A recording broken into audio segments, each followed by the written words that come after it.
juga bayar pajak dan lain-lain, tapi nggak ada nih yang mereka dapatkan. Sampai-sampai mereka dan kata Bu Mira jelas, minjem dong gubernurnya waktu itu ya, minjem dong gubernurnya buat kami, atau enak ya dari jadi warga DKI Jakarta. Jelas Pak mereka gitu. Makanya kami doakan semoga Pak Anies menjadi Presiden Indonesia.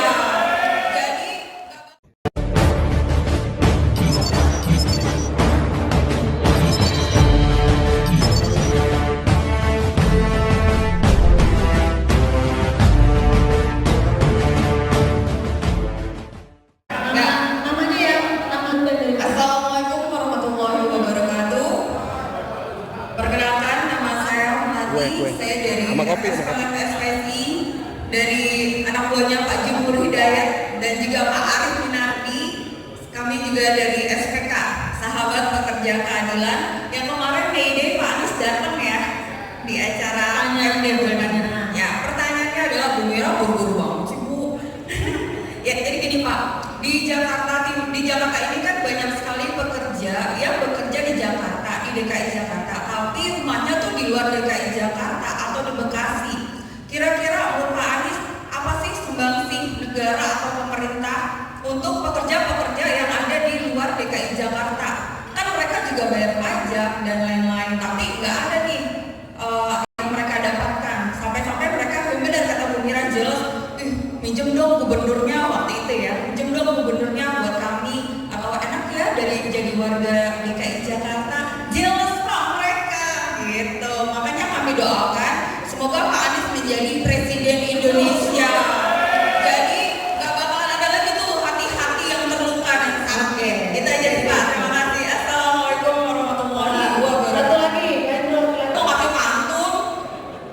oh boleh pantun. Boleh kata Pak Anies, pantunnya dulu mana? Pantun silakan. Namanya siapa tadi Pak? Melati itu dari lab Bu Mira. Pantunnya tadi nggak jadi pantun. Oke, Pedro. Assalamualaikum warahmatullahi wabarakatuh. Terima kasih kesempatannya yang saya diberikan oleh Bapak Anies Baswedan. Ya, saya sih pertama kali mau bilang ke Pak Anies Baswedan ya, bahwa saya sangat bersyukur bahwa Bapak Anies Baswedan adalah salah satu calon wakil presiden yang mengusung prinsip-prinsip keadilan. Di calon-calon presiden yang lain tidak ada seperti itu, mereka abu-abu gitu. Selanjutnya saya akan menanyakan sesuatu hal yang mengenai undang-undang Omnibus Law Cipta Kerja ini ya Pak Anies. Bagaimana Bapak menyikapi konsep Omnibus Law? Sedangkan Omnibus Law ini adalah pada prinsipnya esensinya adalah menerapkan penyederhanaan dari setiap birokrasi, undang-undang dan sistem peraturan yang ada di negara ini gitu, terhadap program pemerintah yang akan dilaksanakan ke depan, terutama program-program kesejahteraan sosial masyarakat. Terima kasih. Baik, Pak Anies, 3 pertanyaan, Pak Saud, Mbak Atin dan dijawab. Ini cuma waktu sampai jam 3 sore. Silakan Pak.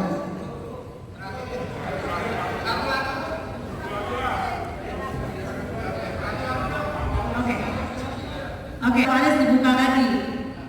Pak Cep, silakan Pak Cep. Tapi singkat-singkat ya, yang jelas ya. Iya, terima kasih. Namanya. Assalamualaikum warahmatullahi wabarakatuh. Nama saya Habibullah dari DPC SPN Kota Tangerang. Simpel pertanyaan saya Pak Anies. Lewat era 2019 sampai 2022, Pak Anies sudah memimpin Kota Jakarta. Paling tidak sudah mendengar isu bahwa JS 3H. Apa yang akan Bapak bisa bawa dari aspirasi kami ini? Jadi bukan hanya sepanjang harapan saja. Minimal ada peluang untuk seluruh rakyat Indonesia untuk ada jaminan sosial semesta sepanjang hayat. Cukup itu aja Bu. Terima kasih. Assalamualaikum warahmatullahi wabarakatuh. Pancep silakan. Selain udah, oke ya. Mbak Jumana, oke. Terakhir Mbak Jumana ya. Pancep. Nggak ada. Nanti Mbak Jumana dulu. Ada nggak mikir tolong dibantu? Mik. Ya, Mbak Jumana. Assalamualaikum warahmatullahi wabarakatuh. Saya adalah pekerja buruh pabrik, di mana selama ini bisa merasakan apa yang sudah terjadi di DKI Jakarta. Kembali lagi teman-teman yang ada di penyangga DKI Jakarta merasa ini dengan adanya kartu pekerja, adanya kartu untuk sekolah para ibu anak ibu. Nah, ini menjadi pertanyaan, apakah ketika Pak Anies menjadi presiden 2024, apakah ini diberlakukan untuk seluruh buruh Indonesia? Terus yang kedua, semoga dengan JS3A ini juga menjadi prioritas, karena sejak lahir sampai meninggal itu menjadi kehidupan kita ya, karena selama ini ada kita pemilu. Mungkin itu Mbak Milan. Assalamualaikum warahmatullahi wabarakatuh. Oke, terakhir Pancep silakan. Ya, bismillahirrahmanirrahim. Assalamualaikum warahmatullahi wabarakatuh. Nama saya Yusuf Supriyadi dari Aspek Indonesia. Pak Anies, may I say you Mr. President? May I say you Mr. President? Jadi saya mau menyebut Anda sebagai Mr. President. Jadi pertanyaan saya adalah nggak ada this sort. Jadi jika nanti sebuah Anda memberikan satu ide, gagasan dan program untuk bisa dilaksanakan, jika hal-hal tersebut itu nanti dijegal ataupun di hold ataupun ada yang menahan hal tersebut oleh pihak pengusaha gitu loh, is like minimum wage, is others gitu, upah minimum DKI dan sebagainya gitu, upah minimum itu kira-kira apa yang harus Anda lakukan jika dijegal oleh pihak pengusaha atau Apindo ataupun Kadin ataupun negara, is like that. Itu aja. Terima kasih. Assalamualaikum warahmatullahi wabarakatuh. Oke, terima kasih. Waalaikumsalam. Saya tutup. Silakan Pak Anies akan dijawab secara singkat saja.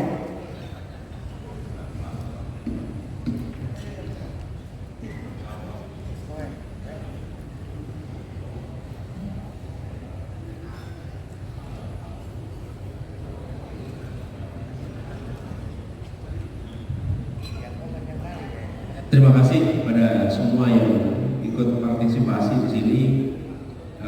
Saya jawab singkat-singkat ya. Pertama tentang manfaat kumulatif dari warga di luar Jakarta, itu memang sebuah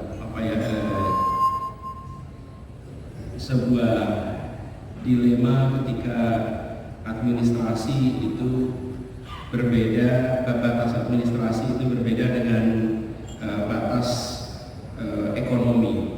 Secara ekonomi ini sudah jadi satu kesatuan, sulit membedakan batasnya antara Jakarta dengan Tangerang, Jakarta dengan Depok, Jakarta dengan Bekasi secara perekonomian. Tapi secara administrasi pemerintahan itu terpisah. Karena itu sebenarnya memang perlu ada kebijakan yang lebih komprehensif. Nah, beban itu harusnya dipegang oleh pemerintah pusat, karena kalau dipegang oleh daerah ada batas-batas administrasi. Jadi mudah-mudahan nanti bisa ada kebijakan yang satu. Kemudian tentang omnibus itu terus menjadi bagian dari kajian kita. Saking besarnya, saking banyaknya. Jadi item-item itu bagian. Kami ada dua kelompok berbeda. Satu adalah yang memang bicara tentang komunikasi, bicara tentang kampanye, tapi satu adalah yang mengurusi tentang persiapan policy, kebijakan, semacam think tank yang itu sudah dikerjakan. Dan kami berharap bisa dapat feedback dari teman-teman supaya bisa menjadi bahan bagi penyusunan kebijakan. Termasuk tadi bicara tentang jaminan sosial semesta sepanjang hayat. Ini menarik sebagai sebuah gagasan dan ini perlu kita eksplor detailnya. Tadi saya sampaikan, kita tidak ingin negara itu seakan yang paling tahu untuk seluruh kebijakan. Negara itu memilikinya pasti dua, satu otoritas, dua kemampuan fiskal. Oke. Tetapi tiga yang lain, ide, gagasan, inovasi biasanya dapatnya dari masyarakat. Oke. Dua adalah problem lapangan, biasanya dari siapa? Dari pengguna. Pengguna itu siapa? Masyarakat. Praktek-praktek terbaik. Inovasi juga begitu. Nah, bila 5 ini jadi satu, maka pendekatannya kolaborasi. Kalau negara hanya mengerjakan semua sendiri, maka hampir pasti nggak ada inovasi, hampir pasti nggak ada kebaruan. Itu udah nature-nya kita mengalami. Jadi kami juga pendekatan itu. Jadi Pak Habibah ya tadi, Habibah, Pak Habibullah, terima kasih. Nanti itu menjadi bagian. Kemudian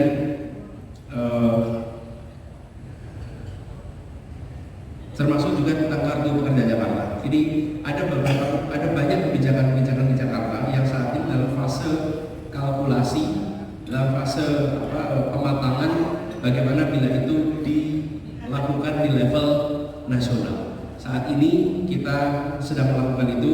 Nah, mudah-mudahan nanti di ujung makin banyak yang kita bisa kerjakan di level nasional, sehingga apa yang dirasakan oleh masyarakat di Jakarta bisa dirasakan di level nasional. Lalu terkait dengan pengusaha, pengalaman kami kemarin ketika di Jakarta itu di dalam pembicaraan dalam ruang, pimpinan baik Apindo maupun Kadin itu bisa memahami dalam ruangan. Ini saya rasa teman-teman juga di dalam ruangan yang Jakarta itu memahami, bisa memahami.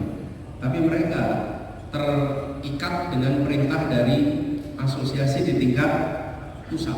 Okay? Nah, apa sih yang harus dikerjakan sebagai pemerintah? Komunikasi. Saya panggil di balai kota 50 pembayar pajak terbesar. Saya kumpulkan. Dan mereka semua membahasnya soal UMP. Dan ketika saya mengumpulkan, teman-teman buruh juga ada di situ. Karena saya bukan mau show menunjukkan pada teman-teman buruh bahwa kita sedang membela buruh, bukan.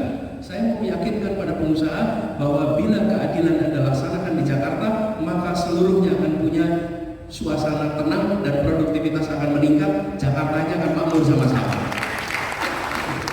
Dan singkatnya, ketika saya sampaikan kepada semua, argumennya, penjelasannya, di ujung semuanya bilang sepakat, semuanya malah tepuk tangan, malah benar Pak, kami setuju dengan ini. Iya kan? Ketika, nah menurut saya tugas negara itu bukan hanya membuat regulasi kemudian tutup kuping, bukan, panggil, jelaskan, yakinkan bahwa kita semua itu punya tanggung jawab yang sama agar seluruh rakyat bisa merasakan kemerdekaan, kesejahteraan. Saya berilustrasi pada semuanya waktu itu.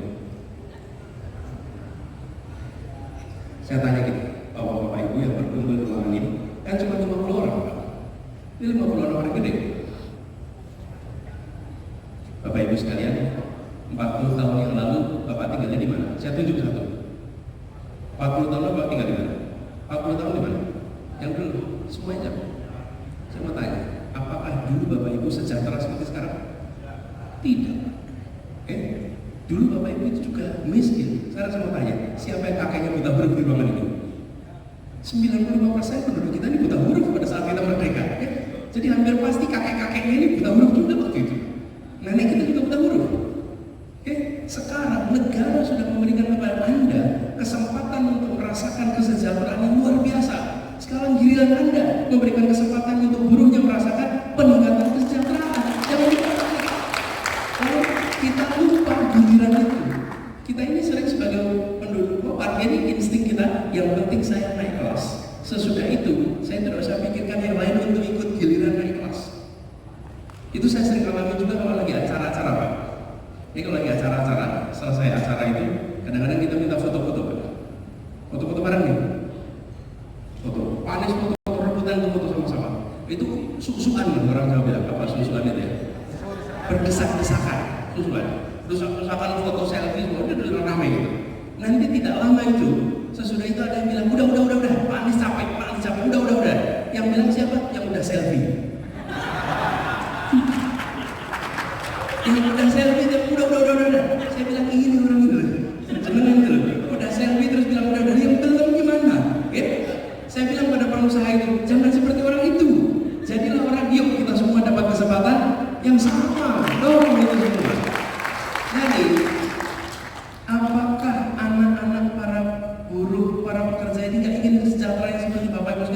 pengen juga. Dan itu artinya berikan kepada mereka cukup tabungan. Itu saya katakan ya, cukup tabungan, bukan hanya peningkatan UMP, cukup tabungan sehingga mereka bisa nabung, mereka bisa invest untuk pendidikan yang lain-lain. Tapi kalau kita tidak memikirkan mereka punya tabungan, lupakan. Maka kita tidak menjadi bagian yang mengangkat derajat. Ini tanggung jawab siapa? Tanggung jawab kita semua. Tuh ketika saya kumpul begitu, saya bilang bahwa sekalian, ini ya, kalau para pendiri republik ini egois mikiran diri sendiri, nggak ada itu Bung Hatta mikirin kita. Bung Hatta itu kerja aja buat perusahaan Belanda, ngapain repot-repot. Dr. Andus bisa jadi manajer, Soekarno bisa kerja ngatur bikin bangunan lain-lain. Tidak, mereka mau mikirin kita. Bapak Ibu nggak kepengen jadi orang-orang seperti itu. Nanti bisa bilang sama anak cucu Bapak Ibu sekalian, oh ketika saya pimpin perusahaan, saya pastikan bahwa setiap buruh yang bekerja di tempat saya meningkat kesejahteraannya. Kepuasan batin Bapak Ibu sekalian. Saya ngobrol agak panjang dengan mereka, nggak usah diulang di sini. Tapi keluar ruangan semuanya berpandangan berbeda, dan kita negara ini harus punya sikap yang sama. Nah kita harus sampaikan ini pada semua, bahwa dulu kita itu sama-sama susah, dulu itu kita sama-sama repot, sekarang sebagian sudah naik, yuk kita pastikan yang lainnya juga mendapatkan kesempatan yang setara, gitu ya. Lalu yang terakhir tadi Bang Saud, usulan tentang Jumur menarik, itu nanti kita bahas sama-sama. Saya sama Bang Jumur, saya panggilnya Denci dari zaman dulu. Bang Jumur itu sudah di zaman kuliah. Beliau aktif di Bandung, Sumat senior, dan 5 Agustus besok nanti diperingati. Beliau kami di Jogja berinteraksi cukup panjang. Memang beliau adalah orang yang konsisten berjuang di dalam soal keadilan sosial. Terima kasih. Oke, gitu aja ya. Terima kasih. Sekaligus teman-teman sekalian, saya terima kasih atas kesempatannya. Mohon izin saya akan meneruskan perjalanan. Insyaallah nanti berjumpa di waktu yang akan datang.